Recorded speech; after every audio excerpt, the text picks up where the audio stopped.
Mad mad mad recent టైప్స్లో నేను చూసిన, నేను ఎక్స్పీరియన్స్ చేసిన మంచి హారర్ ఫిలిం ఇది. First of all welcome to the జగత్ అనేది రివ్యూస్. సో మనకి తెలుగులో హారర్ మూవీస్ వచ్చి అండ్ మనకి మంచి హారర్ ఫిలిం ఎక్స్పీరియన్స్ థియేటర్లో వచ్చేసి చాలా రోజులైంది. నౌ దిస్ మ్యాన్ కౌశిక్ పెగలపాటి ఈయన 2021లో ఒక మంచి కొత్త కాన్సెప్ట్ అనమాట అది. చావు కబుర్ చల్లగాని కార్తికేయ కార్తికేయ ఫేమ్.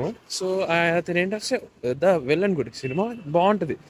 అంటే పెళ్ళైన అమ్మాయితో మళ్ళీ లవ్ చేసి శవాల్లో శవాలపేటలో తిరగడం. సో ఓకే, ద కాన్సెప్ట్ అనేది బాగుంటుంది. సో ఆ పీక్ టైంలో, అది ఒక కరోనా టైంలో సరిగ్గా జనాలకి ఎక్కపోయేసరికి సో ఆ చావు కబుర్ చల్లగా అనేది ఈయన్ని కొద్దిగా దూరం పెట్టేశారు. ఈయన కూడా మళ్ళీ ఏ సినిమా తీయలేదు. సో ఆ కుర్రోడు ఏం చేసాడు ఇప్పుడు అంటే కొద్దిగా గ్రిప్ తెచ్చుకొని మంచి స్టోరీ పట్టుకొని he given a mad Telugu horror experience for hours. నిజంగా చెప్పాలంటే నాకు Conjuring like all voice no right, Conjuring అన్న యానబిల్లా లాంటి సిరీస్ కూడా నాకు ఇంత మంచి హారర్ ఎక్స్పీరియన్స్ ఇవ్వలేదు. This film this man given to me. And అంటే ఇంకా చాలా ఉన్నాయి, ఐ యాక్సెప్టెడ్. లైక్ గృహం ఉంది, రీసెంట్గా వచ్చిన శబ్దం ఉంది, దెర్ ఆర్ సమ్. బట్ రీసెంట్గా మన తెలుగులో హారర్ ఫిలిమ్స్ వచ్చి చాలా రోజులు అయింది right. So if you want mad horror experience please go and watch Skandapuri. ఒకటి రెండు కాదు, there are like okay there are many twist in the film. ఒక ట్విస్ట్ ఇంట్రోల్ ట్విస్ట్ అనుకుంటే సెకండ్ హాఫ్లో ట్విస్ట్ ఉంటుంది. ఇంకా అదే అయిపోయిందిరా, అయిపోయింది సినిమా అయిపోతుందిరా బాబు అనుకుంటే ఇంకో ట్విస్ట్ వచ్చింది, అది కూడా అయిపోయిందిరా ట్విస్ట్ అయిపోతుంది సినిమా. ఓకే క్లైమాక్స్కి వచ్చిందంటే క్లైమాక్స్లో కూడా ట్విస్ట్ పెట్టాడు. సరే సినిమా మొత్తం అయిపోయిందిరా అంటే సినిమా అయిపోయినాక కూడా ఇంకో ట్విస్ట్ పెట్టాడు. సో అంటే వాళ్ళు పార్ట్ 2 అనేమే అనౌన్స్ చేయలేదు. బట్ యా, అండ్ క్లైమాక్స్ చాలా కొత్తగా ఉంది. అండ్ ఇదేమి మనము ఎప్పటిలాగా సర్లేరా హారర్ ఫిలిము అంటే ఎప్పుడు చూసిందే కదా, రివెంజ్ అయ్యే చంపుకుంటారు, మళ్ళీ దయ్యం ఆత్మ వెళ్ళక భూమి మీద ఉండిపోయి పగ తెచ్చుకుంటుంది అని అనుకుంటారు. This was not regular horror film. Story story కొత్తగా ఉంటుంది.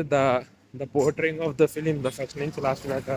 అంటే ఫస్ట్ హాఫ్లో హీరో హీరోయిన్ సాంగ్ వేస్టే, okay I accepted. But the gripping screen play, the gripping engaging horror scenes అంటే చాలా కొత్తగా ఉంది. Like he he emoted with those horror experiences కానీ అన్నీ చాలా ఏదో మనకి కొద్దిగా కొత్తదనమే చూస్తున్నాం సినిమాలో అన్న ఫీలింగ్ అయితే మనకి మనకి కొద్దిగా ఇస్తుంది అనమాట. The the play of the ఫిలిమే కాకుండా ఏంటంటే సెకండ్ హాఫ్లో ఏ హారర్ ఫిలిం అయినా కొద్దిగా డౌన్ అవుద్ది. మీరు రీసెంట్గా శబ్దం చూసినట్టయితే first half is a mad పీ హాలీవుడ్ స్టఫ్ అనమాట. అది అంటే చాలా కొత్తగా ఉంటుంది. అంటే సౌండ్తో దయ్యాన్ని చూపించడం. సెకండ్ హాఫ్ ఏంటంటే ఇంకా బ్యాక్ స్టోరీకి వెళ్ళేసరికి అది ఇది అని చెప్పి కొద్దిగా లో అవుద్ది. నేను అదే కొద్దిగా ఎక్స్పెక్ట్ చేశాను కిష్కిందపురిలో. ఓకే ఫస్ట్ హాఫ్ ఎంత బాగున్నా కూడా సెకండ్ హాఫ్ ఎవడైనా ఇంకా బ్యాక్ స్టోరీ ద రీజన్ చెప్పాలి కాబట్టి దేమే మైట్ డౌన్ అనుకున్నాను. ఆ బ్యాక్ స్టోరీలో కూడా కంటెంట్ ఉంది. అసలు ప్రతి దానికి చిన్న మైన్యూట్ రీజన్లు కూడా పెట్టారు.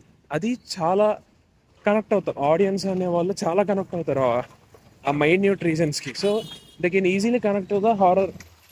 ఆ దయ్యం ఎందుకు వస్తుంది అపాన్ అ టైం ఏమవుతుందంటే మనం ఆ దయ్యానికి కూడా కనెక్ట్ అయ్యే ఛాన్స్ వస్తుంది.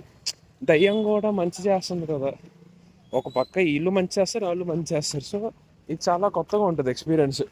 ఎక్కడ చూడలేదు మనం ఇలాంటివి. అలాంటి ఫీల్ వస్తుంది మనం సినిమా చూసినప్పుడు అంతా. The way they design the post climax అంటే సినిమా అంతా అయిపోయింది, క్లైమాక్స్ ఫైట్ కూడా అయిపోయింది. ఆ క్లైమాక్స్ ఫైట్ తర్వాత మళ్ళీ ఇంకొక సీన్ ఒకటి వస్తుంది. It was just and amazing. Like Bellamkonda Srinivas career best performance cinema మొత్తం. ఒక లెవెల్ యాక్టింగ్ అయితే he given a terrific performance in that last climax. In that 5 minutes ఏంటంటే he given a career best performance నన్ను అడిగితే. చాలా బాగుంటుంది అక్కడ. ఓకే విజువల్స్ కానీ and main pillar of the film is like main pillar కాదు, we should say another pillar of the film Chaitan Bharadwaj.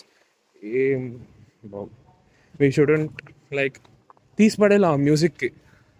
వస్తున్నంతసేపు నిమిషానికి ఆ బ్యాక్గ్రౌండ్ స్కోర్తో సినిమా అలా పైకి లేపుతూనే ఉంటాడు సినిమా అంతా. అండ్ విజువల్స్ బాగుంటాయి, టెక్నికల్స్ బాగుంటాయి, ఇంకా సినిమా అంతా బాగుంటుంది. ఇంకా వంక పెట్టలేము మనం సినిమాకి.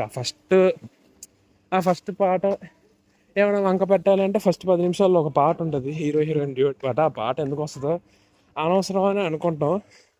బట్ ఉన్న రన్ టైంలో 2 hours 5 minutesలో అలా వెళ్ళిపోద్ది. నాకే సినిమా అయిపోతుంది అంటే అయిపోయేసరికి ఏంటి 10 నిమిషాల సినిమానే కదా అయిపోయింది, అరగంట 40 minutes సినిమా అయిపోయిందని నాకే కొద్దిగా డౌట్ వచ్చింది. అంత ఫాస్ట్గా వెళ్ళిపోద్ది, అంత గ్రిప్పింగ్గా ఉంటుంది సినిమా. సో ఓకే, ఇంతకు మించి నేను ఇంకేం చెప్పలేదు, నాకు ఆయాసం వచ్చేస్తుంది. Please go and watch it in theatres.